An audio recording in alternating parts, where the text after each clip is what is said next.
মুসলমানরা এখন সবাই চিন্তিত কি হবে, ইসাইয়ার হবে। আহা, ভয়ে ঢুকে গেছে। এই পর্যন্ত পশ্চিম বাংলায় 10 জন সুইসাইড করেছে। কজন বললাম? 10 জন। কিসের লেগে? SIR এর ভয়ে। আরে ভাই, আমরা তো বাংলাদেশি প্রোডাক্ট না। কি আপনাদের মধ্যে বাংলাদেশি কেউ আছে নাকি? আরে হ্যাঁ বানা একটা বলুন। হ্যাঁ বললে তবে তো বুঝবো যে আপনি ইন্ডিয়ান মাল। বাংলাদেশি হলে তো মুখ ছোট হয়ে যাবে। কি বুঝলেন? আমাদের যারা ভয় দেখাচ্ছে, বললো বিহারে SIR করে বাংলাদেশি অনুপ্রবেশকারী বার করে দেব। খুব খুব ভালো, ভেরি গুড। কিন্তু বিহারে SIR এ যত লোকের নাম বাদ গেল, পরিসংখ্যান দেখুন, তার মধ্যে কজন বাংলাদেশি আর কজন রোহিঙ্গা মুসলিম ছিল।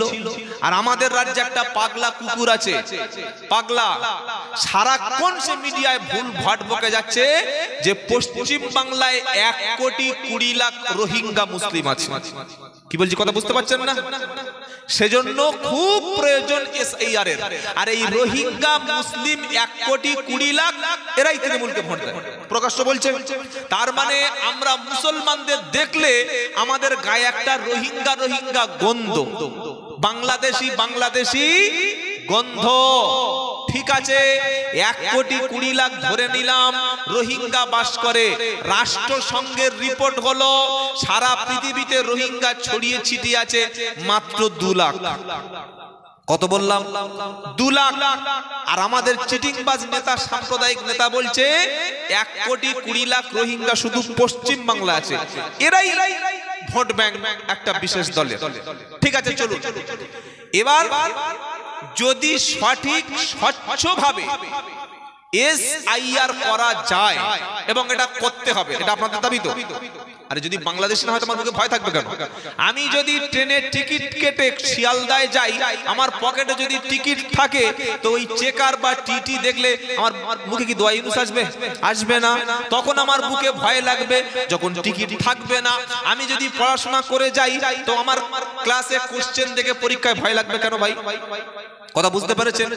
আসল ব্যাপারটা হলো যদি নিরপেক্ষভাবে সঠিকভাবে SIR হয়, বনগা, গেদে, বারাসাত, দত্তপুকুর, শান্তিপুর, কৃষ্ণনগর, রানাঘাট, মসলন্দপুর, তারপরে আমাদের যত বর্ডার এলাকা আছে, লক্ষ লক্ষ মানুষ তারা নাম কাটা যাবে। তারা এদেশে থাকতে পারবে না।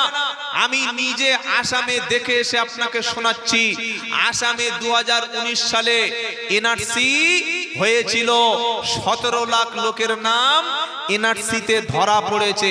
12 লাখ ছিল হিন্দু, 5 লাখ ছিল, জোরে বলেন, মুসলিম। ভারত কোনো ধর্মশালা না যে বিদেশ থেকে এসে এখানে আমাদের দেশের খাবে, আমাদের দেশে ভোগ করবে আর এদেশের নাগরিকত্ব নিয়ে থাকবে। তাই আপনাদের কাগজটা একটু খালি রেডি রাখবেন। 2002 সালের বাপের ভোটার লিস্ট, মায়ের ভোটার লিস্ট, এই কাগজ যেগুলো অত বিস্তারিত বলছি না, একটু রেডি রাখবেন। বিওলো যে অফিসাররা আসবে তাদের সঙ্গে দেখা করে সঠিকভাবে ফর্ম ফিল আপ করে জমা দেবেন। যারা এদেশের নাগরিক, হোক হিন্দু হোক মুসলমান, ইনশাআল্লাহ একজনের নামও বাদ পড়বে না। আলহামদুলিল্লাহ বলে। তবে যারা আমাদের দেখলে মোল্লা বাংলাদেশি বলে, রোহিঙ্গা বলে, খালি দেখতে চাই কবে SIR লিস্টটা বার হবে আর কটা রোহিঙ্গা আর কটা মোল্লা ধরা পড়ে। ইতিমধ্যে শুরু হয়ে গিয়েছে, সুইসাইড করা 9 জন 10 জন শুরু হয়ে গেছে। মনে রাখবেন, ভারতবর্ষ আমাদের জন্মভূমি। পাকিস্তান যখন ভাগ হয়েছিল, আমরা ইচ্ছা করলে পাকিস্তানে চলে যেতে পারতাম, কিন্তু দেশের ভালোবাসায়, দেশের মাটিকে ভালোবেসে আমরা যাইনি। ইচ্ছা করলে 1971 বাংলাদেশ যখন স্বাধীন রাষ্ট্র হলো, আমরাও ইচ্ছা করলে বাংলাদেশে এদেশের মুসলমানেরা চলে যেতে পারতাম, যাইনি। কেন যাইনি? দেশকে ভালোবেসে, দেশের অবদান, দেশের স্বাধীনতার জন্য রক্ত দিয়ে দেশের সমস্ত কাজ আমরা এবং সবাই মিলেমিশে করেছি, তাই দেশকে ভালোবেসেছি। সুতরাং যত এসআইআর এনআরসি যা কিছু আছে সব কিছু চালিয়ে দাও। এখন আমার বলছে মানুষকে পেরেশানি করার ধান্দাটা দেখেন, বলছে আধার কার্ড এটা কোনো ডকুমেন্টস না। কি বলছে বুঝতে পারছেন না? সিম কার্ড কিনবেন আধার কার্ড, রেশন তুলতে যাবেন আধার কার্ড, বাচ্চা জন্মের পরে আধার কার্ড লাগবে, মরে গেলে আধার কার্ড, হসপিটালে আধার কার্ড, প্যান কার্ডের সঙ্গে আধার কার্ড, ড্রাইভিং লাইসেন্সের সঙ্গে আধার কার্ড। আধার কার্ডটা কোন জায়গায় নেই খালি বলুন, কোন জায়গায় নেই? এত কোটি কোটি কোটি কোটি টাকা খরচ করে হাজার হাজার লোকের লাইনে দাঁড় করিয়ে রেখে বলছে আধার কার্ড এটা পরিচয় পত্র না। তাহলে ভোটার কার্ড বলছে এটাও না, রেশন কার্ড এটাও না, প্যান কার্ড এটাও না। এগুলো মানুষের পেরেশানি, এগুলো মানুষের হয়রানি। আসলে সরকার যখন জালিম, সরকার যখন মানুষকে কাজ, রুটি রুজি, খাবার, মাকান, বাসস্থান দিতে পারে না, তখন মানুষকে পেরেশানি করার জন্য লাইনে দাঁড় করিয়ে দেয়। তো যাই হোক, যেটা আল্লাহর পক্ষ থেকে হচ্ছে এটা আমাদের জন্য ভালোর জন্য হচ্ছে, এতে ঘাবড়ানোর কারণ নাই। কি আপনারা ঘাবড়ে যাচ্ছেন নাকি? আবার অনেকে বাড়িতে দড়ি টড়ি কিনে, বিষ কিনে রাখেননি তো, যে নাম না আসলে আবার গলায় দড়ি দেবো, এরকম চিন্তা ভাবনা নেই তো? আরে ভাই, মরলে শহীদি জিতলে গাজী, এটা মোদের নেশা। মুসলমানের ভয় আছে নাকি? কি গো, মরলে শহীদি জিতলে গাজী, এটা যাদের নেশা। আল্লাহর রাস্তায় মরলে আমরা করব জান্নাতের আশা। ঈমান নিয়ে চলবো মোরা, ঈমান নিয়ে চলবো মোরা, দিন ছেড়ে দেব না। হিন্দুস্তানি মুসলিম মোরা, সবাই বলো রব্বানা, নারায়ে তাকবীর। ভয় পাওয়ার কারণ নাই, ভয় তো কাফের মুশরিকরা পাবে। কি গো, ওয়া মাইয়াকুনাতু মির রাহমাতি রাব্বিহি ইল্লাদ-দাল্লুন। আল্লাহ বলছেন গোমরাহী পথভ্রষ্ট লোকেরাই আল্লাহর রহমত থেকে বঞ্চিত হয়। তারা আল্লাহর রহমতের আশা করে না। গোমরাহী পথভ্রষ্ট লোকেরাই হতাশ হয়। আর মুমিন ব্যক্তি মাইয়াত্তাকিল্লাহ ইয়াজআল লাহু মাখরাজা ওয়া ইয়ারযুকু মিন হাইসু লা ইয়াহতাসিব। সূরা তালাক 28 পারা, সূরা তালাকের 3 নম্বর আয়াতে আল্লাহ বলছেন, যে ব্যক্তি আল্লাহকে ভয় করবে, ও যদি বিপদে পড়ে যায়, আমি আল্লাহ এমন ভাবে বিপদ থেকে বার করে আনবো, আর ওর যদি ক্ষুধার কষ্ট হয় এমন ভাবে রুজি পৌঁছে দেব ও কখনো কল্পনা করতে পারবে না। নারায়ে তাকবীর। ইমানদারদের জয়ী করবেন কে? আল্লাহ। ওয়াদা আল্লাহর, ওয়ালা তাহিনু ওয়ালা তাহজানু ওয়া আনতুমুল আলাউনা ইন কুনতুম মুমিনিন। সূরা আল ইমরানের 139 নম্বর আয়াত। আল্লাহ বলছে, তুমি চিন্তা করো না, তুমি টেনশন করো না, তোমরা হতাশ হয়ো না। যদি তুমি মুমিন হও, আমি আল্লাহ তোমাকে জয়ী করব। নারায়ে তাকবীর। জয়ী হয়েছে আফগান, রাশিয়ার বিরুদ্ধে 20 বছর, ন্যাটোর বিরুদ্ধে 20 বছর, আমেরিকা রাশিয়াকে 40 বছর, আফগানের ছাত্ররা পিটিয়ে ঝাঁটা দিয়ে বিদায় করে আজ তারা রাষ্ট্র ক্ষমতায়। নারায়ে তাকবীর। কথা মনে থাকবে ইনশাআল্লাহ। যারা এদেশের নাগরিক, হোক হিন্দু কিংবা মুসলমান, ঘাবড়ানোর কারণ নাই। ঘাবড়ে যায় কারা? মুনাফিক যারা, ঈমান দুর্বল যাদের, তারা টেনশন করে। ঈমানদার লোকের ধারণা যে আমি যদি আল্লাহ রাস্তায় জীবন দিতে পারি, আমি শাহাদাতের মর্যাদা লাভ করব। ওয়ালা তাকুলু লিমাই ইকতালু ফি সাবিলিল্লাহি আমওয়াত বাল আহয়াউ ওয়ালাকিন লা তাশউরুন।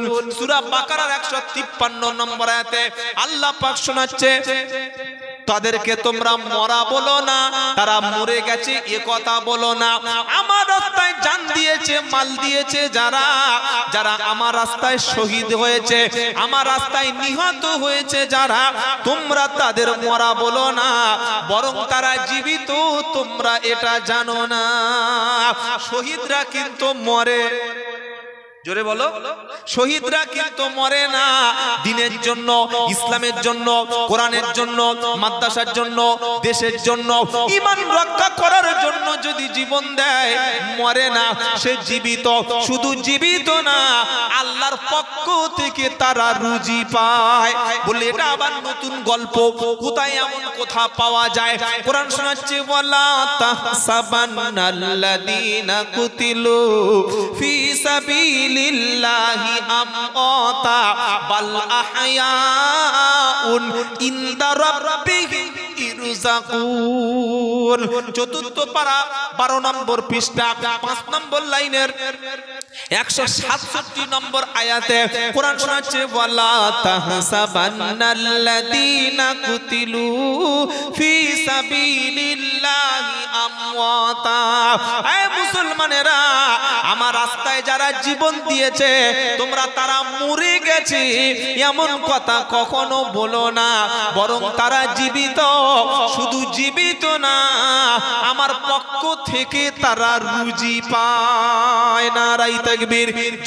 টাইফয়েডে, জ্বরে, ম্যালেরিয়া, ডেঙ্গুতে, ক্যান্সারে, ব্রেন স্ট্রোকে বিছানায় পেশাব পায়খানা করে মরার চাইতে দ্বীনের জন্য, ঈমানের জন্য, ইসলামের জন্য, কোরআনের জন্য, দেশের জন্য, সবকিছু ঈমান রক্ষা করার জন্য যদি জীবন দিতে পারি, ওরে বোকা, ওটা মরা না, ওটার নাম হলো শহীদ। আর মরার পরে বিনা হিসাবে জান্নাত।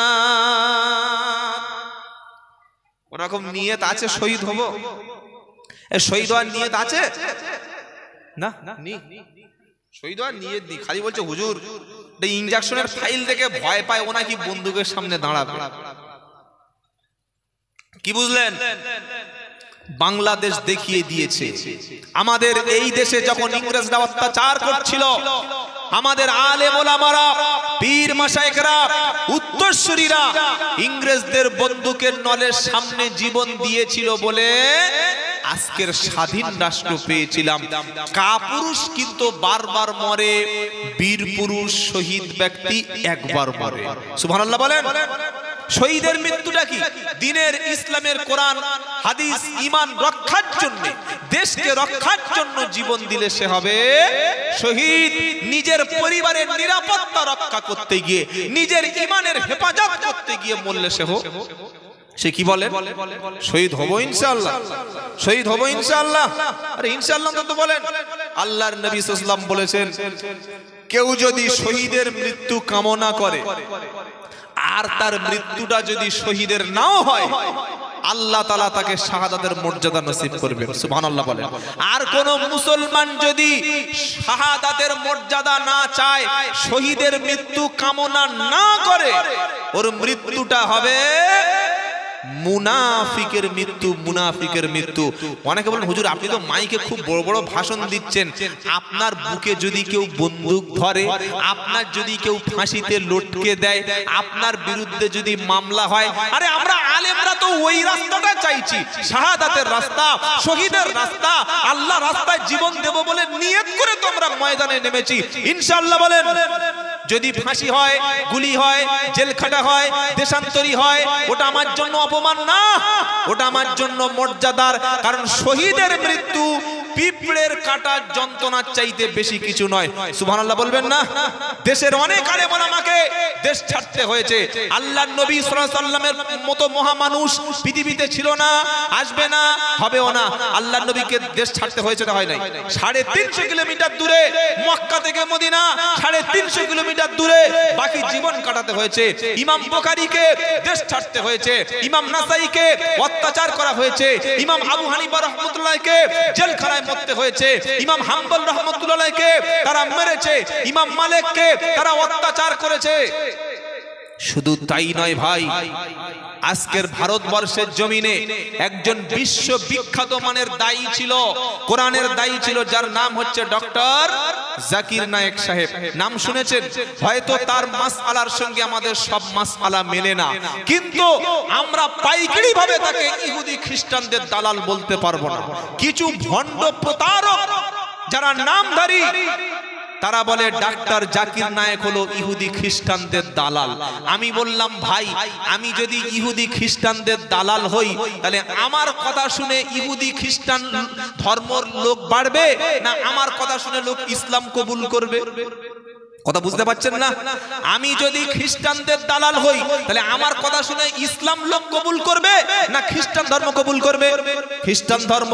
অথচ ডক্টর জাকির নায়েক হয়তো তিনি কোনো প্রাতিষ্ঠানিক শিক্ষা নেননি, তার হয়তো হাফেজ মাওলানা ডিগ্রি নাই, কিন্তু ইসলামের বিরুদ্ধে যারাই কলম ছুটতে চেয়েছে, কোরআনের মধ্যে যারা ভুল প্রমাণ করতে চেয়েছে, 20 বছর সারা পৃথিবীর অসংখ্য রাষ্ট্রে ভ্রমণ করে মানুষের চোখে আঙ্গুল দিয়ে বীরের মতো সাহসিকতার সঙ্গে এবং প্রত্যেকটা রেফারেন্স সহকারে তিনি বিশ্বের জমিনে ইসলাম নির্ভুল, কোরআন নির্ভুল, মানবতার ধর্ম হিসেবে সারাটি জীবন তিনি প্রচার করে গেছেন। বলেন আলহামদুলিল্লাহ। তার ভক্তরা কিন্তু কেউ মূর্খ না, ইললিটারেট না, কেউ অশিক্ষিত গুটখাখোর মাতাল না। তার বক্তব্য শোনার জন্য কোয়ালিটি কোয়ান্টিটি লাগে। আমি বলছি না যে ডাক্তার জাকির নায়েক যা বলছে সব ঠিক, প্রত্যেকটা মানুষের মধ্যে ভুল আছে। আমরা কথা বললে আমাদের ভুল হয় না, আলেম ওলামাদের কথা ভুল হয় না, কম বেশি সবার ভুল হয়, কিন্তু একটা মানুষ তাকে কাফের বলে দিয়েছে। বাংলাদেশের কিছু পীর সাহেব আর আমাদের দেশের কিছু ভণ্ড বেদাতি, গুটখাখোর বেদাতি, তারা এক সময় বলতো জাকির নায়েক কাফের। শুনেন আপনারা, বললো কাফের, ও কাফের। কেন কাফের? বললে টাই পরে। টাই পরলে যদি কাফের হয়, তাহলে আপনার ছেলেটা কেজি স্কুলে টাই পরে যাচ্ছে, ওর ঈমান আছে? ডাক্তার জাকির নায়েক প্যান্ট পরে, তাই কাফের। শার্ট পরে, খ্রিস্টানদের পোশাক পরে। বলুন তো ভাই, আমরা যে পাঞ্জাবি পরি, এটা কার পোশাক? বিশ্বনবীর পোশাক। এই পোশাক কিন্তু আবু জাহেল পরতো, এটা জানেন? আবু জাহেল পাঞ্জাবি পরতো, আবু জাহেলও টুপি পরতো, আবু জাহেলও পাগড়ি দিত, তার দাড়ি ছিল। কিন্তু আমরা নবীর সুন্নাত ছাড়বো, ঢালাও ভাবে কাফের বলবো না। যাই হোক,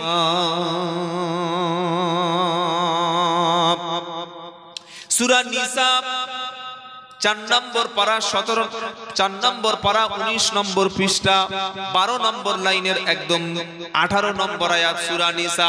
আল্লাহ বলছেন ওয়ালাইসাতিত তাওবা, তার জন্য কোন তওবা আমি আল্লাহ কবুল করব না। ওই ব্যক্তির তওবা আমি আল্লাহ কখনো গ্রহণ করব না। কোন ব্যক্তির তওবা? ওয়ালাইসাতিত তাওবাতু লিল্লাযিনা ইয়ামালুনাস সাইয়্যাত, যারা বয়স দাড়ি পেকে গেছে, চুল পেকে গেছে, এখনো লটারির টিকিট কাটার নেশা ছাড়েনি, 60 বছর বয়স হয়ে গেছে, এখনো চায়ের দোকানে বসে বসে চা খায় আর মেয়েদের দিকে ইতিমের মতো তাকিয়ে আছে, এখনো মসজিদটা চিনতে পারলো না। 50 বছর বয়স হয়ে গেছে, এখনো জমি চাষ করে, কিন্তু মসজিদে নামাজের সময় হয় না। বাড়ির কাছে জলসা দিয়ে শালির হাত ধরে ঘরের মধ্যে এখনো ঘুরে দেখে আসুন, প্রত্যেকটা ঘরে 18, 20টা, 22, 25টা করে কুটুম এসেছে। তাদের আত্মীয় স্বজনের খেদমত করতে করতে, তাদের মেহমানদারি করতে করতে জলসা শেষ। এবার সবার শেষে দোয়া হচ্ছে, জলসা শেষে রব্বানা যালামনা, ছুটে এসে বলছে আখেরি মোনাজাতে শরীক হ। বললে কেন? বললে এবার দোয়া দেবে। কি দেবে বলো? দোয়া দেবে। কে দোয়া দেবে? বলে হুজুর দোয়া করবে। আমাদের সবার জন্য দোয়া হচ্ছে। ওরে হারামখোর, ফজরের নামাজ যার কাজা, মাগরিবের নামাজ কাজা, ঈশার নামাজ কাজা, গ্রামে জলসা দিয়ে সন্ধ্যা থেকে মৌলবি চিল্লে গলার নলি ছিঁড়ে গেল, যে মালটা আসলো না। শেষে এসে রব্বানা যালামনা, অমন যালামনা এ কোনো কাজ জোরে বলেন। বলে হুজুর এটা আপনি কি আমাদের চাপিয়ে বলছেন না? দলিল প্রমাণ আছে, সব দলিল একটা একটা করে বার করব, পর্চা দেব, রেকর্ড দেব, মানবেন তো ইনশাআল্লাহ? কোরআন শোনাচ্ছে ওয়ালাইসাতিত তাওবাতু লিল্লাযিনা ইয়ামালুনা সাইয়্যাত, ওই ব্যক্তির জন্য কোনো তওবা নাই। কোন ব্যক্তির জন্য তওবা নাই? কার তওবাটা কবুল হবে না? যে ব্যক্তি পাপের সঙ্গে ইনভলভ হয়েছিল, বেনামাজি, সুদ, ঘুষ, জেনা, ব্যভিচার, বড় বড় কঠিন পাপের সঙ্গে সারা জীবন যুক্ত ছিল যারা, আর মরণের ঘড়ঘড়া যখন চেপে গেছে, আহারে আর কথা বলতে পারে না, মালাকুল মউত চলে এসেছে, ওই রকম কঠিন সময় যে পর্যন্ত পাপ ছাড়তে পারলো না, পাপের রাস্তায় হাঁটতে হাঁটতে যার মরণটা চলে আসে, কোরআন শোনাচ্ছে হাত্তা ইদা হাদারা আহাদাকুমুল মাউত, পাপ করতে করতে, সুদ খেতে খেতে, জেনা ব্যভিচার করতে করতে, মদ পান করতে করতে ওই ব্যক্তিকে আল্লাহ রাব্বুল আলামিন বলেন জান্নাতে যাবে না। যারা মাতাল অবস্থায়, নেশা অবস্থায় জীবনটা কাটিয়ে দিয়েছে, বাপ মার অবাধ্য সন্তান, স্বামীর অবাধ্য স্ত্রী, এই তিনজন জান্নাতে যাবে না। যারা মাতাল, সারা জীবন মাতলামি করে গেছে, আর 2 নম্বর বাপ মার অবাধ্য সন্তান, 3 নম্বর স্বামীর অবাধ্য স্ত্রী, যারা জান্নাতে তাদের যাওয়া হচ্ছে না।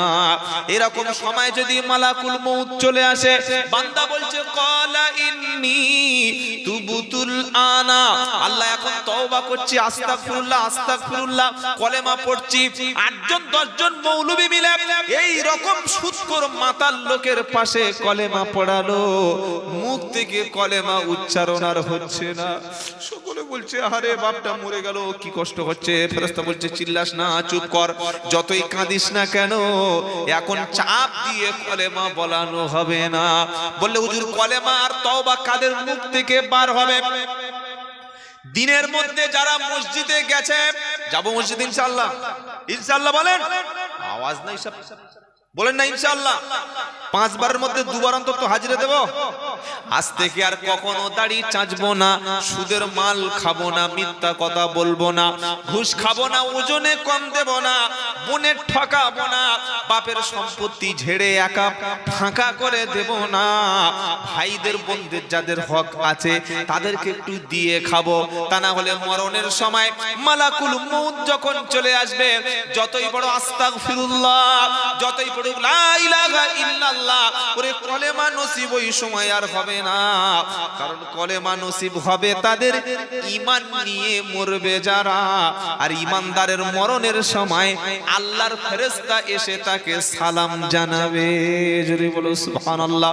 কোরআন শোনাচ্ছে আল্লাযীনা তাতাওয়াফাহুমুল মালাইকাতু তাইয়িবিন সালামুন আলাইকুম উদখুলুল জান্নাতা বিমা কুনতুম তা'মালুন। সূরা নাহাল 14 নম্বর পারা 10 নম্বর লাইন 32 নম্বর আয়াত।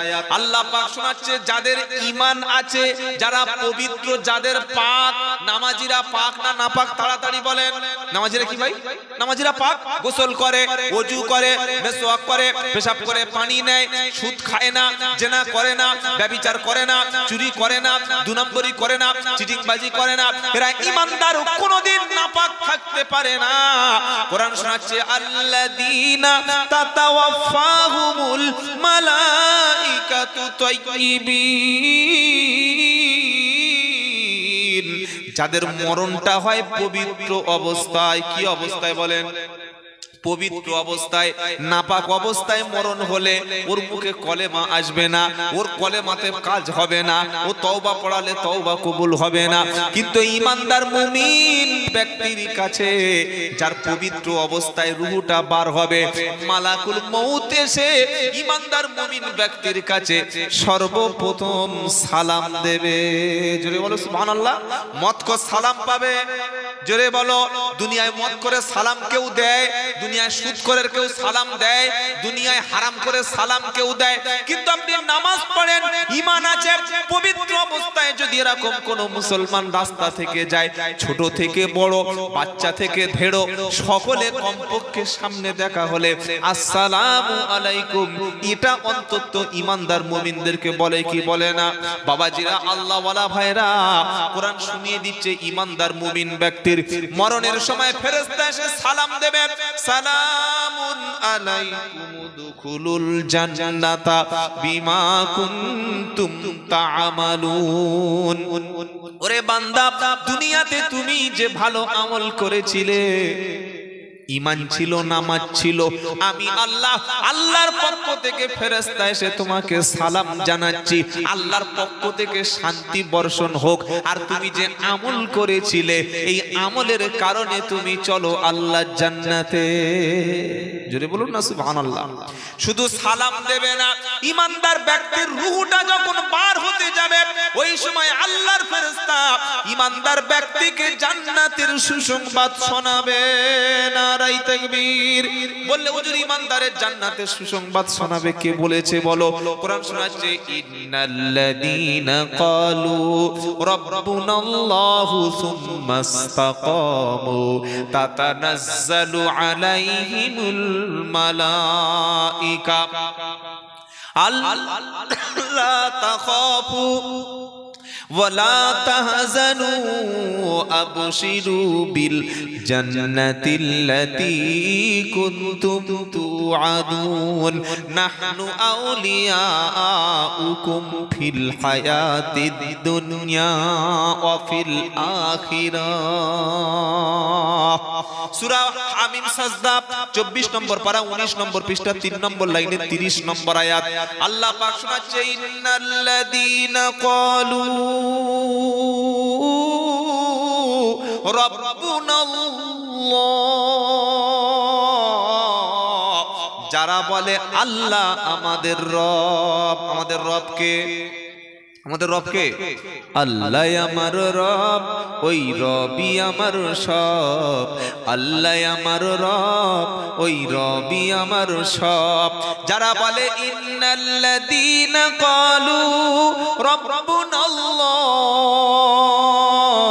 যারা বলে আল্লাহ আমাদের রব, আমরা বলি না কথা মনে হচ্ছে বুঝতে পারছেন কার সামনে বক্তব্য করছি। একবার লোডশেডিং, একবার এই ঝামেলা, কথা আমাদের রবকে বলেন, এটা বলতে এত সময় লাগে? আমি যে বক্তব্যটা করছি, এটা যদি আপনাদের বোঝাতে না পারি, তোমার টাকা দিয়ে তো বেকার, আর আমার বক্তব্য করে বেকার। খালি বাবারা হয়ে না, কোনো লাভ নাই। এখন জলসা মানে সুদ দিতে হবে। জলসা মানে কি? বেতাল সুদ। যে মালের গলা নাই ও বক্তা না, বড় শাইখুল হাদিস, বড় কিতাবি আলেম, বিশাল বড় পণ্ডিত, কণ্ঠ নাই, ভালো হাসাতে পারে না, গজল গাইতে পারে না, ও দাওয়াত নাই। দাওয়াত আছে? জোরে বলেন। মাদ্রাসায় পড়েনি, মক্তবে পড়েনি, কোরআন সহি না, হাদিস জানে না, বক্তব্যের মধ্যে কোরআন নাই, দিনের আলোচনা নাই, ইসলাহার কোনো বক্তব্য নাই, মুসলিম সমাজকে কিভাবে ভালো পথে আনবে, মানুষকে ঐক্যের বার্তা দেবে, এসব চিন্তা ভাবনা নাই। উঠেই প্রথমে সুদ ধরলো একটা কানে হাত দিয়ে, বাঘের ঘটনা, সাপের ঘটনা, বোতল ফাটানোর ঘটনা, কোথায় একটা কেরামতি, কোথায় একটা পেপারের ঘটনা। ওই বলতে বলতে 10টা বেজে গেছে, বক্তা নিয়ে এসো, আমার এখান থেকে যেতে হবে, সে মসনন্দপুর যাবো, ওখানে 11টায় টাইম রয়েছে, বক্তা নিয়ে এসো। কমিটির ছেলেরা বললে, কি ব্যাপার হুজুর, আপনাকে তো 10:30 পর্যন্ত টাইম। না, চলবে না, আমার আরেকটা জলসা আছে। এই হচ্ছে বর্তমান জলসার অবস্থা। তো আমি চিল্লে গলা ফাটিয়ে বলবো, আর আপনারা ওই মরার মতো দিলা পাবে না। আমি বোঝাতে পারছি কিনা এটা আগে আপনাকে জানতে হবে। আমাদের রবকে আল্লাহ, রব কাকে বলে? যিনি পালন করনেওয়ালা, যিনি পালন কর্তা, যিনি লালন কর্তা, যিনি সৃষ্টি করে ছেড়ে দেন না, সৃষ্টি করার পরে মানুষের প্রয়োজন চাহিদাটা মেটায়, যিনি রব হলেন তিনি মানুষের বাচ্চা কথা বলতে সময় লাগে 2 থেকে 2.5 বছর, মানুষের বাচ্চা উঠে হেঁটে চলতে সময় লাগে 1.5 থেকে 2 বছর। নাকি বাচ্চা ওই হাঁটা শুরু করে? কি বাচ্চা হাঁটে দাও 2-2.5 বছর সময় লাগে না? কিন্তু গরুর বাচ্চা প্রথমে হলো মায়ের পেট থেকে হলো, একবার এদিকে পড়লো একবার ওদিকে পড়লো, এবার 3-4 ঘন্টা পরে আস্তে আস্তে উঠে দাঁড়ালো। দাঁড়ায় কি দাঁড়ায় না? মায়ের বাচ্চা মা যদি দুধ না দেয় কেঁদে মরে যাবে, খাওয়া পাবে না। কিন্তু গরুর বাচ্চার কে দুধ খাওয়াবে? ছাগলের বাচ্চার কে দুধ পান করাবে? কুকুরের বাচ্চার কে ধরে ধরে পান করাবে? গরুর বাচ্চার কে দুধ খাওয়াবে? গাধার ঘোড়ার বাচ্চার কে দুধ খাওয়াবে? আল্লাহ গরুর বাচ্চা বলছে, হয়েছিস তুই দুনিয়ায়, তোর নার্সিং হোম চিকিৎসা কেউ নাই, মানুষ তোকে ধরে ধরে দুধ খাওয়াবে না। তুই মুখটা নিয়ে তোর মায়ের পিছনের পায়ের নিচে দেখবি 4টে দুধের স্টক আছে, আছে না? ওটাকে বলে বাঁট। কি ভাই আপনাদের উত্তর 24 পরগনায় কি বলে? গরুর দুধের। একটু আমার সঙ্গে কথা আছে, ওই জায়গাটা ফাঁকা রাখছেন না? ওখানে কি কবর টবর কারো দেবেন নাকি? ওখানে মাজার হবে? ভিজে সামনে আসুন, এই তো সামনে জায়গা আছে, চলে আসুন। কি সর্বনাশ, পাছা নাকি ভিজে যাচ্ছে। সুবহানাল্লাহ সুবহানাল্লাহ। এই বাবাজিরা, আল্লাহ ভাইরা, গরুর যখন বাচ্চা হলো আল্লাহ বললে তুই মুখটা নিয়ে পিছনের দিকে যা, তোর মায়ের গলা, মায়ের গরুর পাঁট রয়েছে 4টে, ওখানে প্রথমে দুধ টানলে হবে না, 2বার ধাক্কা মারবি কোত কোত করে। শুনছেন আপনারা? রব কাকে বলে? 2বার যখন গরু এসে মায়ের বাঁটে ধাক্কা মারলো, 3য় ধাক্কায় অটোমেটিক দুধটা মুখে ভরে গেল। এই জ্ঞানটা দিয়েছেন যিনি, রব হলেন তিনি। নারায়ে তাকবীর। মানুষের বাচ্চার সাঁতার শিখতে 6 থেকে 7 বছর সময় লাগে, কিন্তু যখন হাঁসের বাচ্চা হবে কে ধরে ওকে সাঁতার শেখাবে? আল্লাহ বলছে, হাঁসের বাচ্চা আমি তোর বিবেক দিয়েছি, বুদ্ধি দিয়েছি, একটু পরে তুই পানিতে নেমে পড়বি, পিছনের পাটা হাঁসের জুড়ে দিয়েছি, মুরগির পা হাঁসের পা আলাদা, মুরগির একটা থেকে আরেকটা পা পর্যন্ত মাঝখানে চামড়াটা কাটা আছে, কিন্তু হাঁসের পায়ের মাঝখানে আল্লাহ চামড়া দিয়ে ভালো একটা কভার পরিয়ে দিয়েছে। ও যখন পানিতে নামবে, পা যখন পিছনে সরাবে, সাঁতার অটোমেটিক শিখিয়ে দেবে। হাঁসের বাচ্চাকে পৃথিবীর কোনো মানুষ সাঁতার শেখায় না। হাঁসের বাচ্চাকে সাঁতার শিখিয়ে পানির মধ্যে ছেড়ে দিলে হাঁস সাঁতার কেটে দিব্যি ভেসে আছে। এটা শিখিয়েছেন যিনি, রব হলেন, জোরে বলেন, রব হলেন তিনি। তাই কোরআন শোনাচ্ছে রব কাকে বলে? রব্বুনাল্লাযী আতা কুল্লা শাইইন খালাকাহু সুম্মা হাদা। রব হলেন তিনি, মানুষ সৃষ্টি করেছেন যিনি, সৃষ্টি করার পরে মানুষের প্রয়োজন মিটিয়েছেন যিনি, রব হলেন তিনি। মানুষের দেখতে সুন্দর তখন হবে যখন মাথায় তার চুল থাকবে। আমার আল্লাহ বলছে, মাথায় আমি চুল দিলাম, কিন্তু গোটা দেহে আমি চুল দেব না। আচ্ছা, চিল্লা চিল্লি ছাড়া এটা বলা যায় না? এই বাবা, খুব ভিজে যদি হয় ওটা আরেকটা পেতে দিন। আর আমি আপনার একটা পরামর্শ দিচ্ছি, একটু শুনে রাখুন। আপনারা অনেক খরচ করেছেন জলসায়, দেখতে পাচ্ছি প্রচুর খরচ হয়ে গেছে। এই জলসায় লোক না বসার বেশ কয়েকটা কারণ আছে, বলবো। 1 নম্বর কারণ হলো, আমি সে প্রথমেই বলেছি, ওটা আর বলে সময় নষ্ট করবো না, 10-15 মিনিট সময় আউট হয়ে গেছে। জলসায় না লোক আসার প্রধান কারণ হচ্ছে যে ব্যাপক হারে একটা দোকান লাগিয়ে মেলা করে দেওয়া। এটা বন্ধ না করলে জলসায় লোক হবে না। 2 নম্বর হলো যে জলসায় বসার যে সিস্টেম বা আসনগুলো, একটু যদি চেয়ারের ব্যবস্থা আমরা করতে পারি তাহলে মানুষ একটু বসে। কেন এই কথাটা বলছি, আপনাদের অপমান করছি না। বেশিরভাগ সভাগুলিতে এখন ওই ত্রিপল চটপট বিছিয়ে দেওয়া হয়। এবার সব মানুষ তো আর সমান নয়। আমার দিকে লোক, হ্যালো, যে লোকটা বাড়ি থেকে এসার নামাজ পড়ে এসছে, তার একটা সাদা পাঞ্জাবি পরে আছে, সাদা লুঙ্গি পরে আছে, ও দেখছে যেখানে বসবো ওখানে যা কুকুরের গু আর যা ছাগলের পেশাব পড়েছে, আমার লুঙ্গি যদি ওই জায়গায় ঠেকে যায়, ঘরে গেলে বউর কাছে গাল খেতে হবে। দরকার নাই বাবা, ও দাঁড়িয়ে থাকি। এজন্য করে জলসার মজলিস এত খরচ করেছেন, খালি 100 200 300 একটু চেয়ার হয়তো আর 1000 2-3 টাকা বেশি যাবে, একটু চেয়ার ব্যবস্থা করে দেবেন, দেখবেন মানুষ একটু বসতে পারবে। কথা মনে থাকবে ইনশাআল্লাহ, একটু ব্যবস্থা করবে। আচ্ছা একটু চুপ করুন, তাকবীর দিন দেখি, নারায়ে তাকবীর। এত ডিস্টার্ব করলে আজকে আর জলসা হবে না, কালকে হবে। আরে বাবা আওয়াজ করবেন না, আওয়াজ করবেন না বাবাজিরা। আল্লাহ ভাই, রব কাকে বলে? কে রব? আল্লাহকে কেন আমরা আলহামদুলিল্লাহি রাব্বিল আলামিন বলি? রব হলেন তিনি যিনি মানুষ সৃষ্টি করেছেন, সৃষ্টি করার পরে মানুষের প্রয়োজনের চাহিদাটা মিটিয়েছেন, যিনি রব হলেন তিনি। সুবহানাল্লাহ বলুন। আল্লাহ বলছেন ওয়াফি আনফুসিকুম আফালা তুবসিরুন। কিছু বলবি বাবা? বস ঝুলছে কানে। কোরআন শোনাচ্ছে ওয়াফি আনফুসিকুম আফালা তুবসিরুন। ও বান্দা, তুমি তোমার নিজের দিকে তাকাও, আমি আল্লাহকে চিনতে পেরে যাবে। সুবহানাল্লাহ বলে। অনেক নাস্তিক মুরতাদ বলে যে আল্লাহ দেখা যায় না, বিশ্বাস করবো না কেন? ভাই আল্লাহ আছে, সত্যি যদি থাকে দেখা পাই না কেন? আমি বললাম ভাই তোর পিঠের পিঠ ব্যাক সাইড পিঠটা কেমন তুই আয়না ছাড়া দেখেছিস? বললে না, শুধু একটা আয়না লাগবে না, পিছনের পাছাটা দেখতে দুটো আয়না লাগবে। কটা লাগবে? দুটো আয়না। আপনার ফেসটা, মুখমণ্ডল কেমন দেখতে আয়না ছাড়া দেখা যাবে? যে নিজের শরীরটা আয়না ছাড়া দেখতে পায় না, ওনা কি আল্লাহ দেখবে? কি বুঝলেন? আল্লাহ বলছে তোমার মধ্যে আমি আছি, তুমি দেখো, বুঝতে পারবে।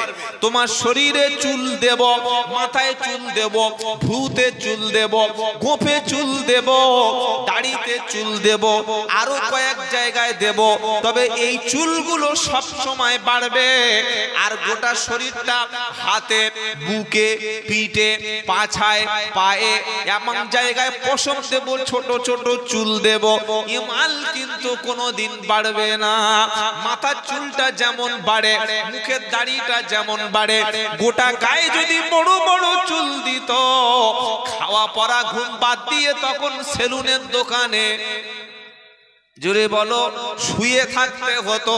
বললে সেলুন ভাই জামাটা খুলেছি, পিঠটা চেঁচে দে, পেটটা ভালো করে ফিনিশ করে দে, পায়ের পাছাটা ভালো করে ক্লিয়ার করে দে। আমার আল্লাহ বলছে সৃষ্টিকর্তা আমি, তোমার দেখতে সুন্দর লাগবে। মাথায় আমি চুল দিলাম, গোঁফে চুল দিলাম, দাড়িতে দিলাম। নারী আর পুরুষ চিনবেন কি করে? দাড়ি আর গোঁফ আছে যার, পুরুষ হলো সে। আর এটাকে ক্লিন শেভ করে গিয়েছে যে, সে নারী না পুরুষ? জোরে বলুন, নারী না পুরুষ? ছোট্ট একটা বাচ্চা আছে, 4 বছর বয়স, রাত্রে বেলা দুধ খাবে, মায়ের কাছে কাঁদছে। একদিকে মা, একদিকে বাপ। যখন বাপের বুকে হাত দিয়েছে, মায়ের বাপের মুখটা পুরো প্লেন সমান। আবার মায়ের মুখে যখন হাত দিয়েছে, সেও দেখছে স্লিপ মারছে, ভাবছে দুধটা কোথায় পাবো। ও যখন হাতটা দিয়েছে, বাপ বলছে হাত দিচ্ছে, হাত ধরা। দেখতে পাচ্ছেন তোর বাপ? এটা হচ্ছে লজ্জা আমাদের জন্য। পুরুষের পুরুষত্ব এটা বজায় থাকবে দাড়ি এবং গোঁফে। তাই এত বড় 7 হাত না হোক, রবীন্দ্রনাথ ঠাকুরের মতো 1.5 ফুট দাড়ি না হোক, আলেম ইমাম সাহেবের মতো এত বড় না হোক, মিনিমাম 1 মুষ্টি দাড়ি রাখা ওয়াজিব। 1 মুষ্টি দাড়ি রাখা ওয়াজিব। রাখবো ইনশাআল্লাহ। ইনশাআল্লাহ বলেন। মরে গেলে তো আর টুপি কবরে যাবে না, পাঞ্জাবি যাবে না, লুঙ্গি যাবে না, তাসবি যাবে না, কিচ্ছু যাবে না।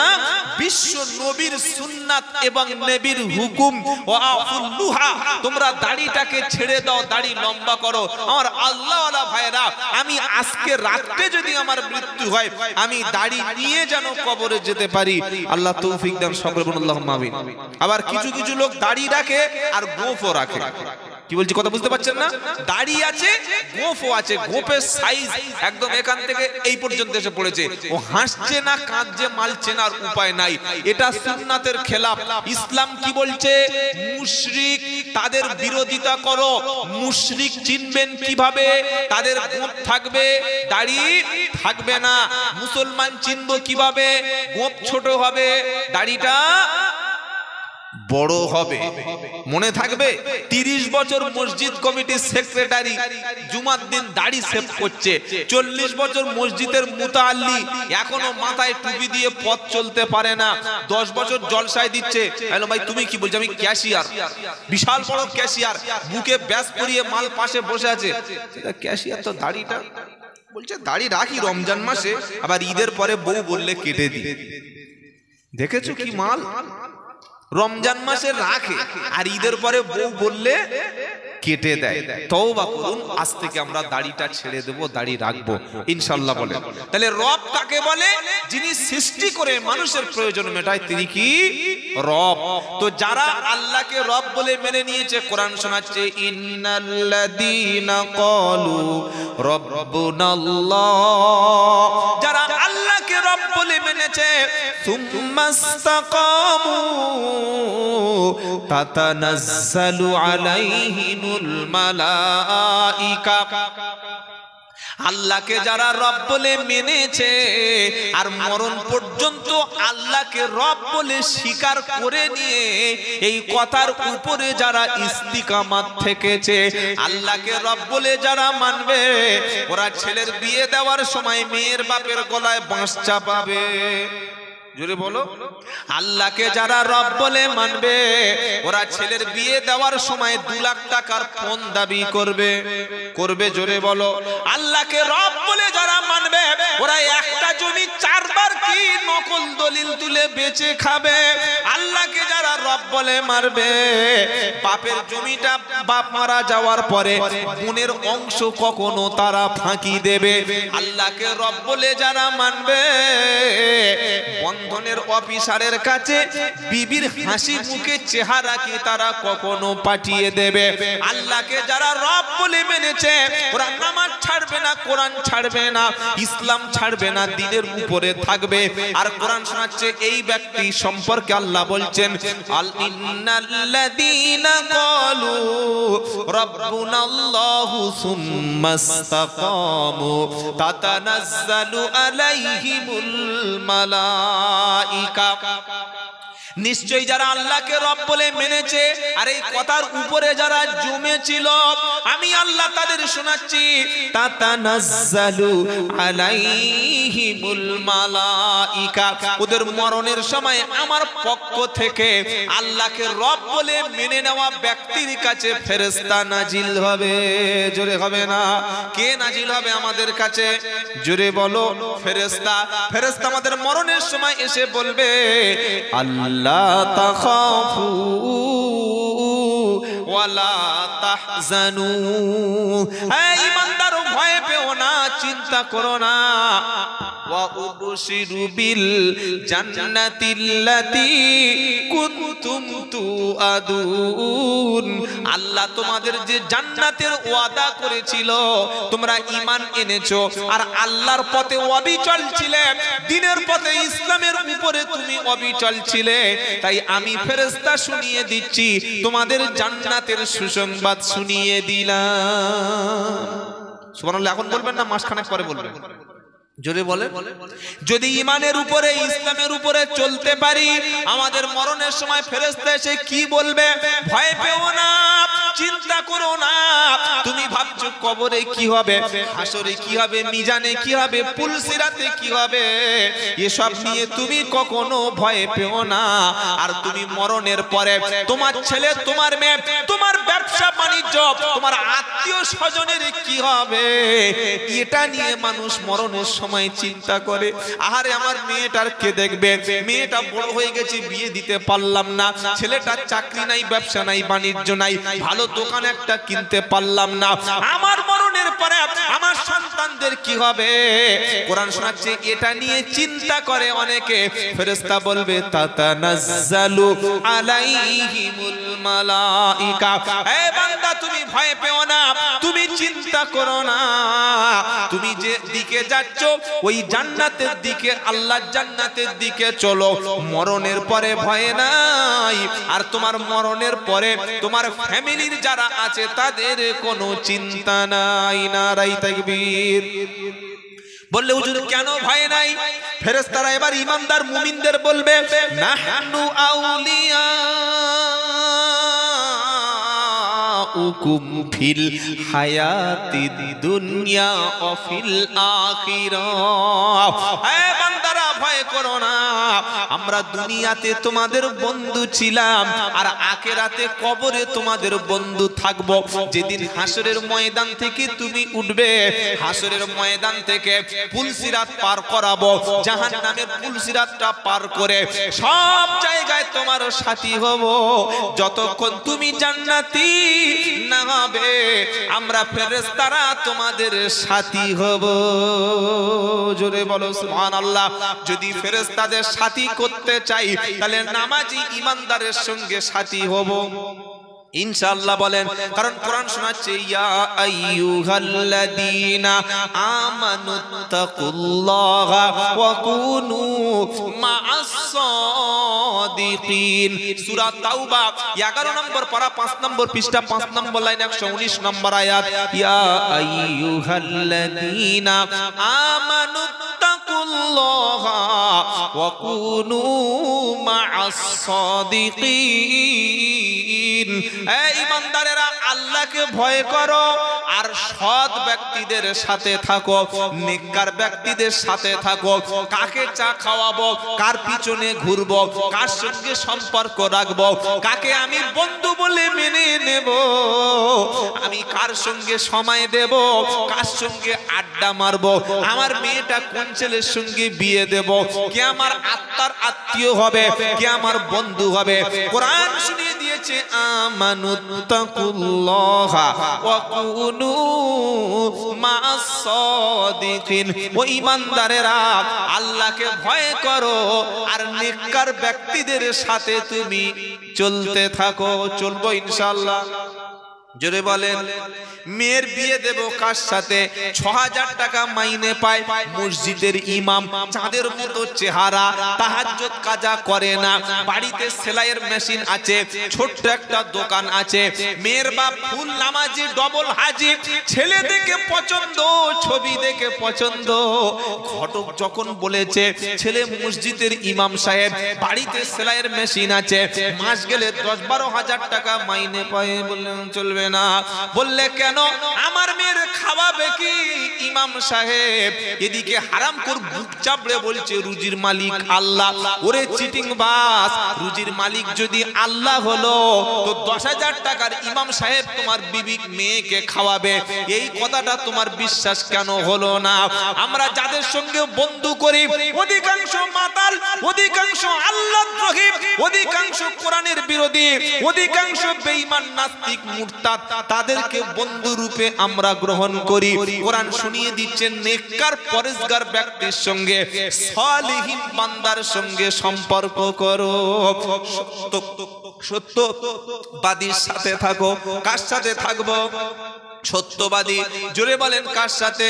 সত্যবাদী। এখন সত্যবাদী, ওর গায়ে তো কোনো স্ট্যাম্প নাই, ওর গায়ে কোনো লেভেল নাই, ওর গায়ে কোনো ট্যাগ লাগানো নাই। সত্যবাদী বুঝবো কি করে সত্যবাদী? তো কোরআন বলছে বোঝার জন্য আবার অন্য আয়াত আছে, ইন্নামাল মুমিনুনাল্লাযীনা আমানু বিল্লাহি ওয়া রাসূলিহি সুম্মা লাম ইয়ারতাবু ওয়া জাহাদু বিআমওয়ালিহিম ওয়া আনফুসিহিম ফি সাবিলিল্লাহি উলাইকা হুমুস সাদিকুন।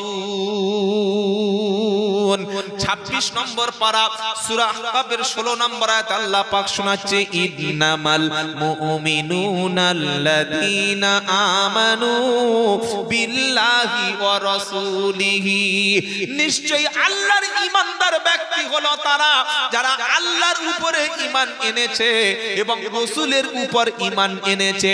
সুম্মা লাম ইয়ারতাবু, আর ঈমান আনার ব্যাপারে তারা কোনো রকমের সন্দেহ পোষণ করে না। ঈমান আনার পরে কোনো সন্দেহ পোষণ করে না। তারপরে কি ওয়াজাহাদু বিআমওয়ালিহিম ওয়া আনফুসিহিম ফি সাবিলিল্লাহ,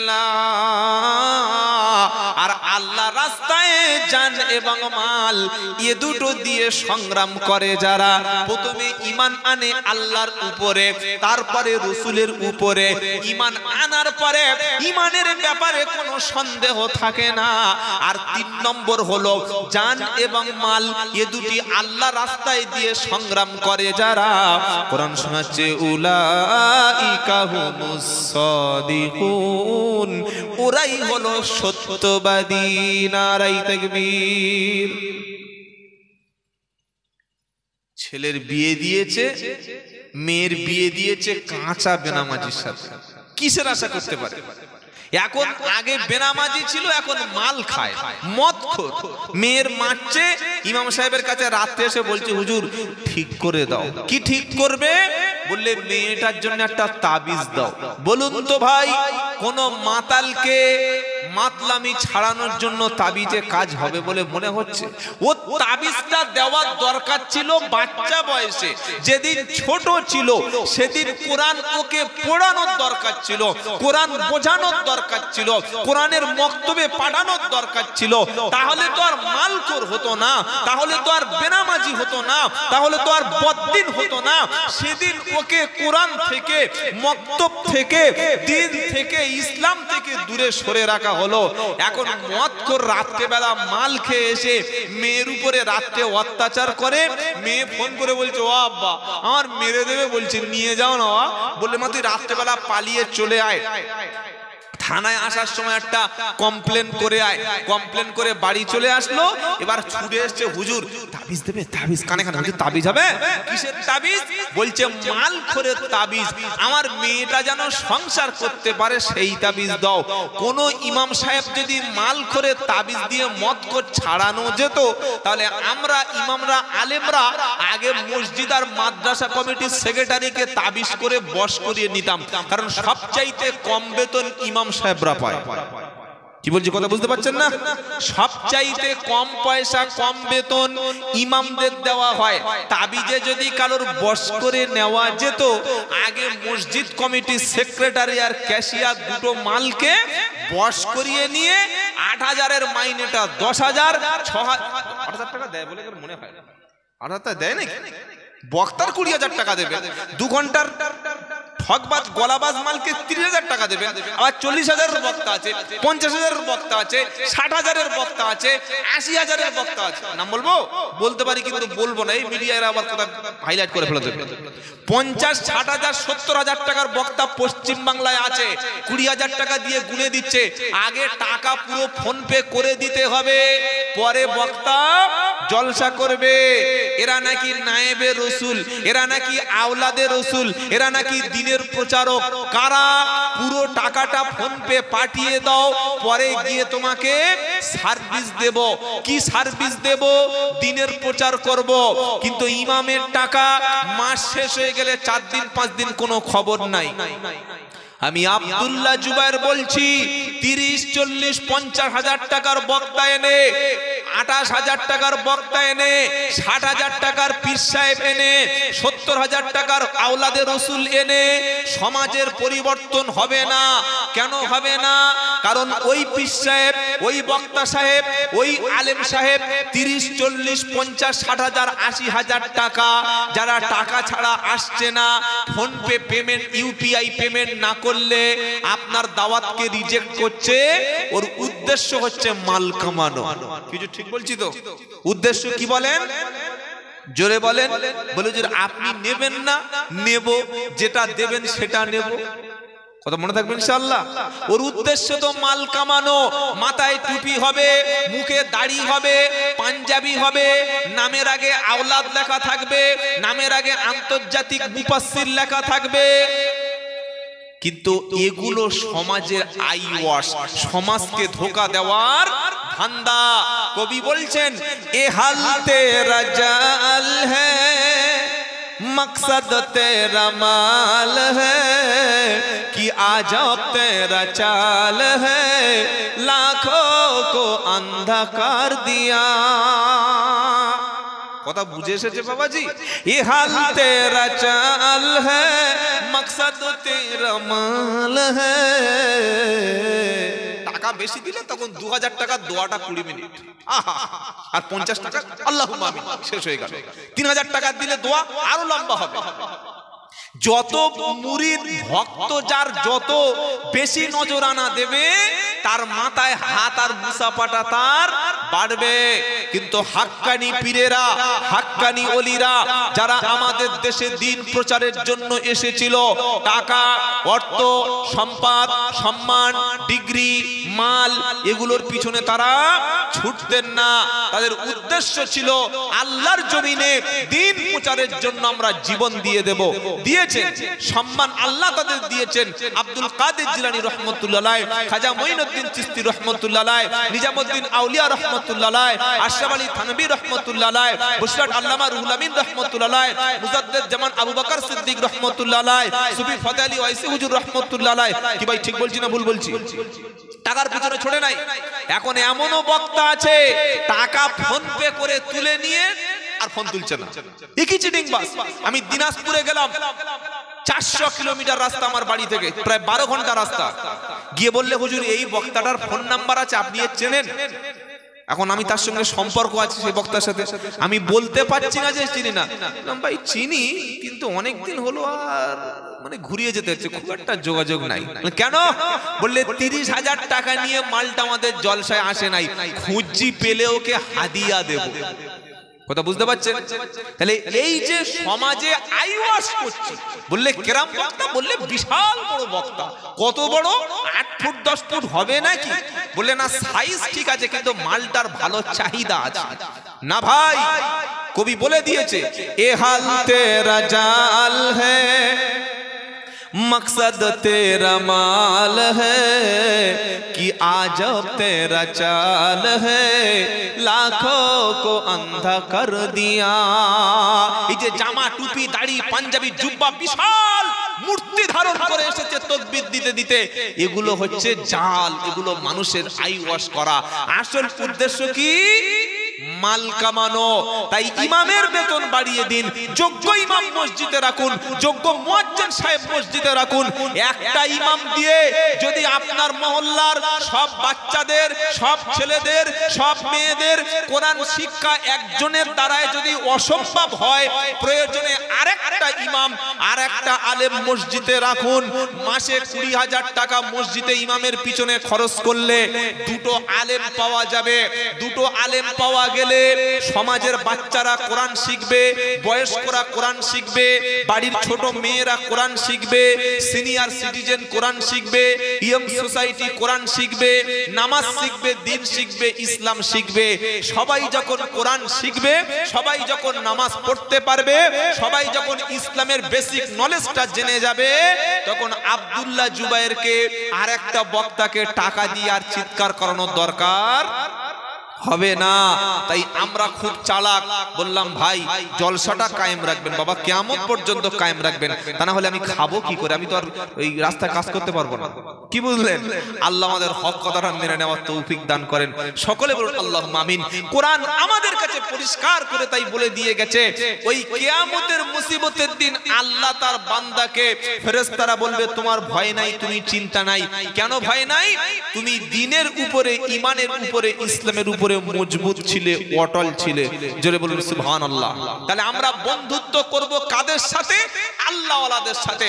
আল্লাহ পাক আবার বলে দিয়েছে ইয়া আইয়ুহাল্লাযীনা আমানু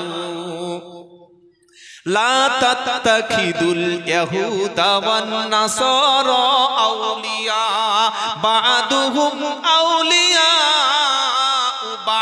ওয়া মান ইয়াতাওয়াল্লাহুম মিনকুম ফাইন্নাহু মিনহুম আল্লাহু আকবার ওয়া মান ইয়াতাওয়াল্লাহুম মিনকুম ফাইন্নাহু মিনহুম ফাউলাইকা হুমুদ যালিমুন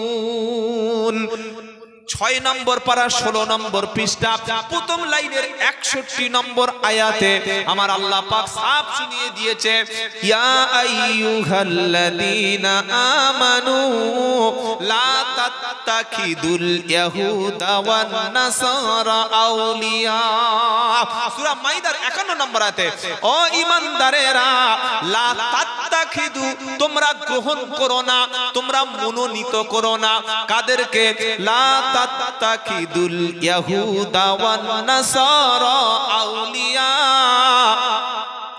ইহুদি এবং খ্রিস্টান শুনছেন আপনারা ইহুদি এবং খ্রিস্টান এই দুই সম্প্রদায়কে তোমরা যেন বন্ধু রূপে মেনে নিও না তাদের সঙ্গে যেন তোমরা বন্ধুত্ব স্থাপন করো না তার কারণ কি আউলিয়া মিন বা'দ তারা পরস্পরের বন্ধু ইহুদি এবং খ্রিস্টান তারা পরস্পরের বন্ধু ইসরায়েল রাষ্ট্র যেটা আছে আমেরিকা যেটা আছে তারা পরস্পর একে অপরের কি জোরে বলেন বন্ধু আজকের সৌদি আরব আমিরাত বাহরাইন কুয়েত কাতার এদের বন্ধু কিন্তু ফিলিস্তিন না এদের বন্ধু কিন্তু আফগানিস্তান না এদের বন্ধু কিন্তু মুসলিম রাষ্ট্র না সৌদি আরব কুয়েত কাতার বাহরাইন আরব আমিরাত এদের বন্ধু হলো বর্তমানে ইহুদি আর খ্রিস্টান ভিডিও আছে দেখলে চোখ হলুদ হয়ে যাবে মুসলমান মাথায় এরকম রুমাল ফেলে উপরে পাগড়ি পরে পা পর্যন্ত পাঞ্জাবি রেখে সৌদি আরবে ড্যান্সের অনুষ্ঠানে লাফাচ্ছে আর ইহুদি খ্রিস্টানদের সাথে বুকে বুকে তারা মিলিয়ে নিচ্ছে কোরআন শোনাচ্ছে লা তাত্তাখিদুল ইয়াহুদা ওয়ান নাসারা আউলিয়া ইহুদি এবং খ্রিস্টানদেরকে বন্ধু রূপে তোমরা গ্রহণ করো না কারণ আউলিয়া মিন বা'দ তারা পরস্পর বন্ধু ওয়া মান ইয়াতাওয়াল্লাহুম মিনকুম ফাইন্নাহু মিনহুম আল্লাহ পাক শুনিয়ে দিচ্ছে বান্দা শুনে রাখো যদি তোমাদের মধ্য থেকে কোনো ব্যক্তি ঈমানদার মুমিনকে ছেড়ে অমন ইহুদি খ্রিস্টানদেরকে বন্ধু রূপে গ্রহণ করে আমি আল্লাহ শুনিয়ে দিচ্ছি ও ব্যক্তি আল্লাহর কথায় আল্লাহর কাছে ও একটা জালিম আল্লাহর কাছে কি বলেন জোরে বলেন জালিম তাহলে আমরা বন্ধুত্ব করব কাদের সাথে ঈমানদারের সাথে ইনশাআল্লাহ বলেন জোরে বলেন ইনশাআল্লাহ ঈমানদার আল্লাহ ওয়ালার সাথে বন্ধুত্ব করব এটা আমাদের ঈমানের দাবি সেই ঈমানদার ব্যক্তি পৃথিবীর যে প্রান্তে থাক সে আমার দিলে থাকবে অন্তরে থাকবে ইনশাআল্লাহ সে আমার অন্তরে থাকবে যে ওই ঈমানদার আল্লাহ পাক আরো শুনিয়ে দিচ্ছে ইয়া আইয়ুহাল্লাযীনা আমানু ধরুন আপনার বাপ আপনার মা আপনার চাচা আপনার ভাই আপনার জামাই আপনার বন্ধু আপনার বোনাই আপনার শালা আপনার খালু এই আত্মীয় স্বজনের মধ্যে যদি কেউ আল্লাহ এবং রাসূলের বিরুদ্ধে চলে আল্লাহ এবং রাসূলের বিরুদ্ধে থাকে আল্লাহ এবং রাসূলের বিপক্ষে থাকে তাদেরকে বন্ধুরূপে মেনে নেওয়া যাবে জোরে বলেন আমরা অনেক সময় মনে করি ভাই ও ঠিক আছে আমার আত্মীয় হয় ও ঠিক আছে কোনো সমস্যা নাই আমার জামাই হয় আমার অমুক আত্মীয় হয় তার সঙ্গে তো আর সম্পর্ক নষ্ট করতে পারবো না ওর সঙ্গে কি আর খারাপ ব্যবহার করা যাবে ওর বাড়িতে আমার মেয়েদের আছে আমার ফুফুতো বোন হয় আমার খালাতো ভাই হয় আমার চাচতো অমুক একটা সম্পর্ক হয় ওর সাথে সম্পর্ক নষ্ট করা যাবে না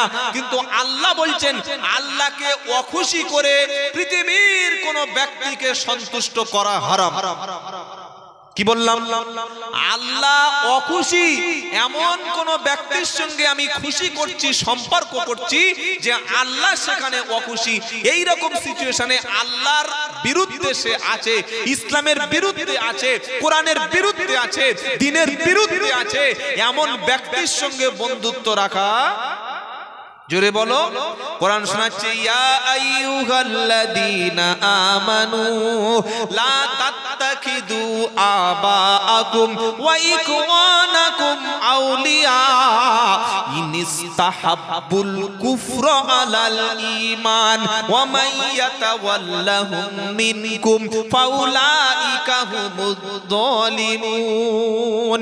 10 নম্বর পারা 9 নম্বর পৃষ্ঠা 4 নম্বর লাইন 23 নম্বর আয়াত, সূরার নাম তাওবা। ইয়া আইয়ুহাল্লাযীনা আমানু, ওই ইমানদাররা, বেঈমান কাফেরদের বলছে না, আল্লাহ ইমানদারদের শোনাচ্ছে। কি বলছে? ইয়া আইয়ুহাল্লাযীনা আমানু লা তাত্তাখিদু আবাআকুম ওয়া ইখওয়ানাকুম আউলিয়া। তোমার আব্বা এবং তোমার ভাইদের মধ্য থেকে, তোমার পিতা এবং তোমার ভাইদের মধ্য থেকে তাদেরকে তোমরা আপন বলে, বন্ধু বান্ধব মনে করে তাদেরকে অভিভাবক রূপে গ্রহণ করো না। কাদের? ইনিস্তাহাব্বুল কুফরা আলাল ঈমান, ঈমানের পরিবর্তে কুফরিকে, ঈমানের পরিবর্তে কুফরিকে তোমার বাপ এবং তোমার ভাই, তারা যদি ঈমানের পরিবর্তে কুফরিকে বেশি মোহাব্বত করে তাদেরকে বন্ধু রূপে মেনে নিও। জোরে বলেন না। যদি তুমি মানো ফাউলাইকা হুমুদ যালিমুন, আল্লাহর খাতায় তুমি হবে একজন জালিম। আল্লাহর খাতায় কি হবে বলেন? জালিম। আর আল্লাহ তার নবীকে শোনাচ্ছে, নবী তুমি ইহুদি খ্রিস্টানদের মন সন্তুষ্ট করে চলবে না, তুমি চলতে পারবে না। অনেক মুসলমান আছে বলে ভাই মিলেমিশে চলতে হবে, মিলেমিশে চলুন। হিন্দুরা আমাদের ভাইয়ের মতো, একসঙ্গে চলি, একসঙ্গে খাওয়া দাওয়া করি, একসঙ্গে বসবাস করি, সব ঠিক আছে। কিন্তু তাদের দ্বীনের সাথে, তাদের ধর্মের সাথে, তাদের ইলাহার সাথে, তাদের মানে মালিকের সাথে, তাদের মাবুদের সাথে আমাদের মাবুদ কি মিলবে? জোরে বলে। মিলেমিশে চলুন, সম্প্রীতি বজায় রাখুন, ভ্রাতৃত্ব বজায় রাখুন। অমুসলিম বিপদে পড়লে টাকা দিন। তাদের মেয়ের বিয়েতে দাওয়াত করেছে, আপনি খেতে যান, মাংস খাবেন না, কি আছে? তাদের বাড়িতে বিপদ হয়েছে, আপনি সাহায্য করুন। তাদের বাড়িতে জল পড়ছে, পানি পড়ছে, টাকা দিয়ে তাদের ত্রিপল কিনে দিন। তাদের মেয়ের বিয়ে হতে পারছে না, আপনি টাকা দিন। তারা কষ্টে পড়েছে, আপনি সাহায্য করুন। কিন্তু দ্বীনের ক্ষেত্রে, ঈমানের ক্ষেত্রে, ইসলামের ক্ষেত্রে তাদের সঙ্গে আমাদের সম্পর্ক ঈমানের ক্ষেত্রে থাকবে না। মনে থাকবেন ইনশাআল্লাহ। এটা আল্লাহ তার রাসূলকে বলে দিচ্ছেন কি? কুল ওয়ালান তারদা আনকাল ইয়াহুদু ওয়ালান নাসারা হাত্তা তাত্তাবিয়া মিল্লাতাহুম কুল ইন্নাল হুদা কুল ইন্না হুদাল্লাহি হুয়াল হুদা ওয়ালা ইন ইত্তাবাআতা আহওয়াহুম বা'দাল্লাযী জাআকা মিনাল ইলম মা লাকা মিনাল্লাহি মিন ওয়ালিয়্যিন ওয়ালা নাসীর। প্রথম নম্বর পারা 17 নম্বর পৃষ্ঠায় 1 নম্বর লাইন 120 নম্বর আয়াত। আল্লাহ পাক তার রাসূলকে বলছে, ও আমার প্রিয় রাসূল, ওয়ালান তারদা আনকাল ইয়াহুদু ওয়ালান নাসারা, ও আমার প্রিয় রাসূল তুমি ইহুদি এবং খ্রিস্টানদেরকে, ওয়ালান তারদা আনকাল ইয়াহুদু ওয়ালান নাসারা, ইহুদি এবং খ্রিস্টানেরা নবী তোমার উপরে কখনো সন্তুষ্ট হবে না।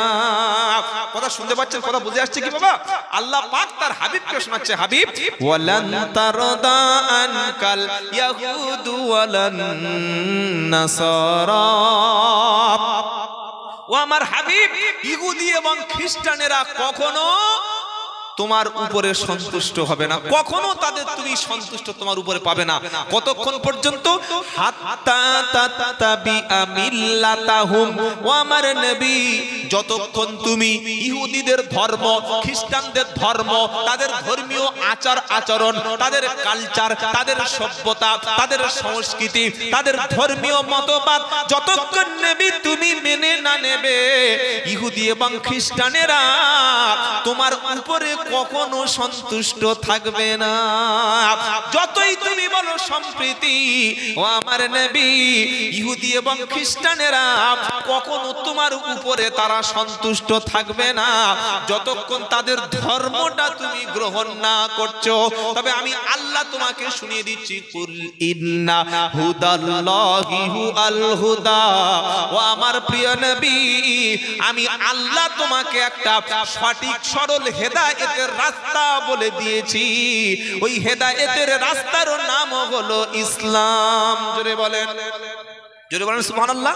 ওয়ালা ইনিত্তাবাতা আহওয়াহুম বাদাল্লাযী জাআকা মিনাল ইলম। ওয়া আমার নবী, হেদায়েতের রাস্তা, কোরআনের রাস্তা, দ্বীনের রাস্তা, ইসলামের রাস্তা সবকিছু ক্লিয়ার হয়ে যাওয়ার পরে এরপরেও যদি তুমি ইহুদি খ্রিস্টানদের কথা মতো চলো, তাদের মতো পোশাক পরো, তাদের মতো খাদ্য খাও, তাদের মতো ব্যবসা করো, তাদের মতো চাকরি করো, তাদের অনুসরণ অনুকরণ করো, ওয়ালা ইনিত্তাবাতা আহওয়াহুম বাদাল্লাযী জাআকা মিনাল ইলম। ও আমার নবী, আল্লাহর পক্ষ থেকে ইলম এসে যাওয়ার পরে, কোরআন এসে যাওয়ার পরে, হেদায়েত এসে যাওয়ার পরে যদি তুমি তাদের অনুসরণ করো, আল্লাহর পক্ষ থেকে তোমার জন্য কোনো সাহায্যকারী থাকবে না।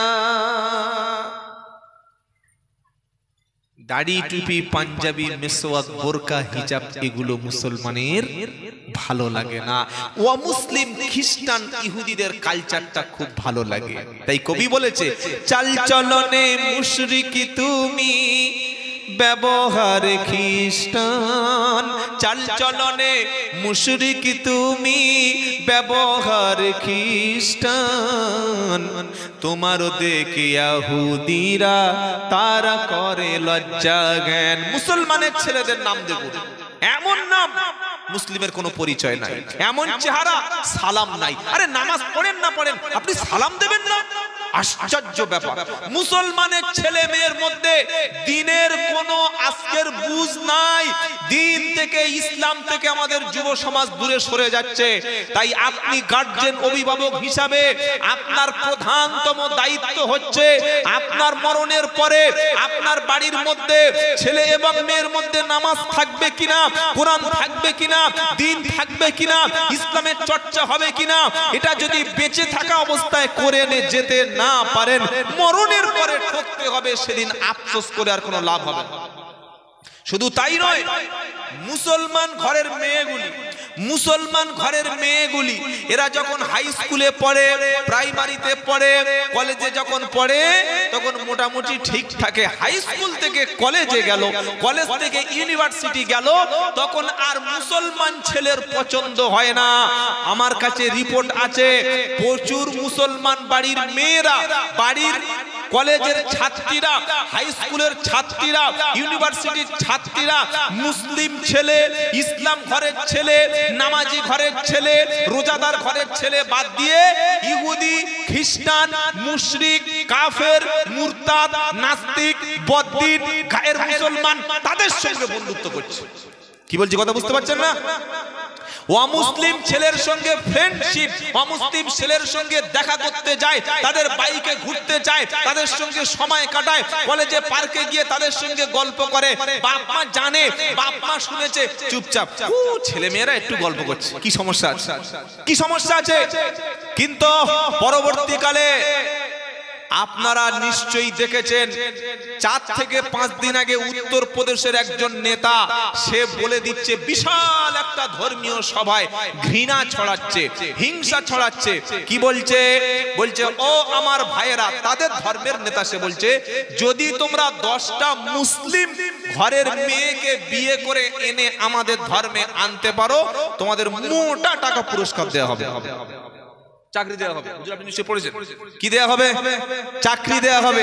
আর আমরা বাপেরা, ভাইয়েরা, মুসলমানেরা বলছে, আমার মেয়ে তো কলেজে যাচ্ছে, হ্যাঁ, আমার মেয়ে ইউনিভার্সিটি যাচ্ছে, আমার মেয়ে উচ্চ শিক্ষা গ্রহণ করছে। আরে কলেজে যাচ্ছে যাক, ইউনিভার্সিটি যাচ্ছে যাক, হাই স্কুলে যাচ্ছে যাক, তোমার মেয়ে মুশরিক, ইহুদি, গায়ের মুসলিমের সঙ্গে একই বেডরুমে যাচ্ছে, একই হোটেলে রাত কাটাচ্ছে, একই সঙ্গে ঘুরতে যাচ্ছে, একই পার্কে বসে গল্প করছে, তার সঙ্গে ঘন্টার পর ঘন্টা ফোনে কথা বলছে, মেসেঞ্জারে তার সঙ্গে চ্যাটিং হচ্ছে, তার সঙ্গে রাত্রেবেলা ফোনে কথা বলছে, তুমি হুঁশ নাই, তুমি দেখতে পাচ্ছ না, তুমি সচেতন হচ্ছ না?